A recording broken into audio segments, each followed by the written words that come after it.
Fender Stratocaster is arguably the most desirable and widely used guitar ever made.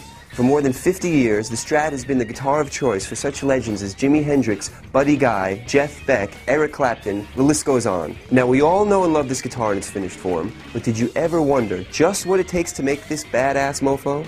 Well, today we'll find out as we visit the Fender factory in Corona, California. We'll get an exclusive look at how a bit of metal and wood put together get transformed into the world's most famous guitar.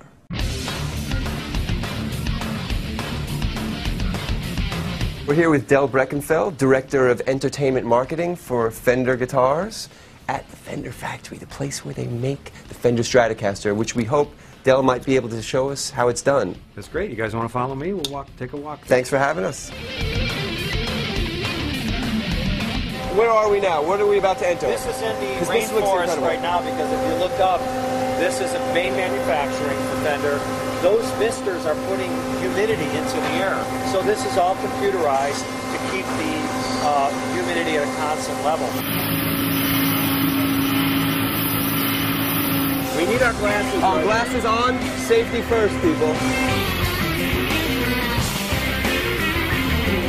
We're going to watch first how a neck is made, which is really the crucial part. This is a neck right here. What kind of wood is this? This is rock hard maple, and we don't do any endangered woods at all. And so all your necks at Fender are going to start this way, whether it's a bass or a guitar, whatever model, rock hard maple. What's very characteristic of Fender, which is called a skunk stripe. And what that is a routing to the back of the neck. Right. Instead of going through the neck, which is more difficult, he did the back of the neck and then laid the truss rod in. The truss rod can be adjusted. As it's turned, that turn in the metal brings the neck back down into its correct position. So this is like a Jane Russell bra, basically. It will make your neck stand the way you want all the time. I've never heard that terminology, but I'm going to use that again. As soon as the neck has been cut, he's checking not only that it's level, but he's also going to do a stress test on the neck to make sure that when it's pushed down, it would never, unless you stand on it, it will never be that pushed down that far. But by doing that, you'll know if the neck comes back up to its original shape, and of course, he'll check it again. If there's anything on that neck that's not perfectly level with the metal piece, then that neck will be rejected. I wonder it took Hendrix and Townsend so many times against the floor to break one of these things. It's not a one-shot deal. Actually, I have had situations where we had to smash what we call do a Pete Townsend on a guitar. Right. For a movie, we had to actually cut it up ahead of time because it was too tough for the actor. Smash it, yeah. The thing that you actually play, that the frets go into. In some artists say, well, what's better, maple, which is a light wood, or the rosewood, which is dark? It's a personal taste. This wood feels softer to me. That's right. Well, one thing is, when you perspire on stage, rosewood is going to soak it up. So this will keep the mojo in the guitar. The mojo. Right.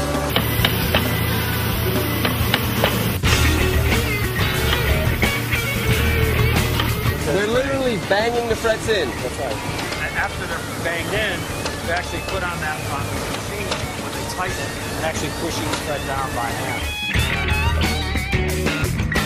The process on the machine behind us, what it's doing is it's cutting the shape of the instrument. It's routing out the neck pocket where the neck will be placed, and then the pickups and also the controls. Now I notice there's a line down the middle of this body. Is it two-piece, or what is that line? This one is actually more than two pieces. Oh, it's three pieces. Some bodies are two pieces or three, four, and then you have a cap on top. Here's an example of a beautiful cap on it. You can see that it's been added to the guitar. Here's an example of the body pieces being glued together with the shape of the guitar on the other side.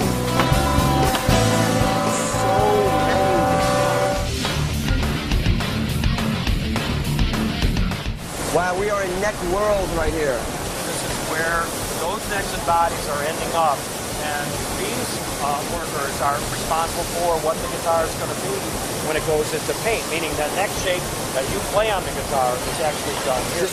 Right.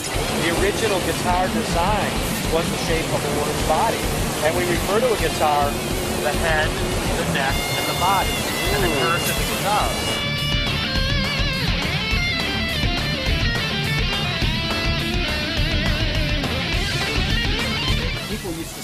take that telly and he said, well, I really like this, but it digs into my rib cage. So he angled the top of it. You know, he took this part and brought it down. Made it huggable.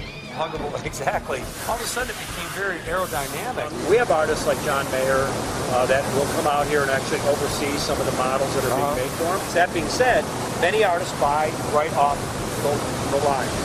Bruce Springsteen, Keith Richards, and the Stones, before those artists go on tour, they will just order a standard model.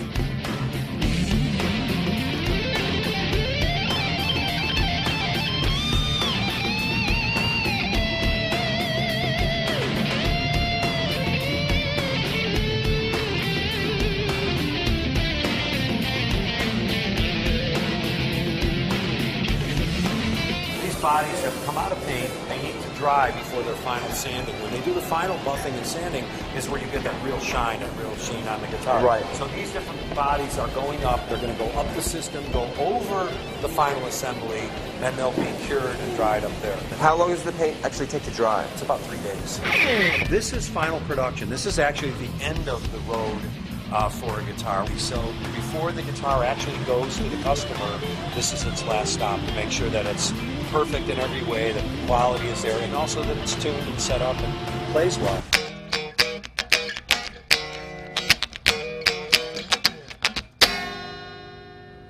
So now we can see that there's almost as much artistry in making a Strat as there is in playing one. Watching one get put together and learning about its history gives me a whole new appreciation for this instrument. But there's a lot more to see at the Fender factory.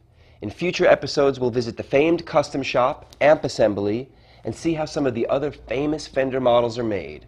It's all in another cool day in the guitar universe. Next, on our workshop segment, we'll get some expert tips on how to restring just about any type of guitar.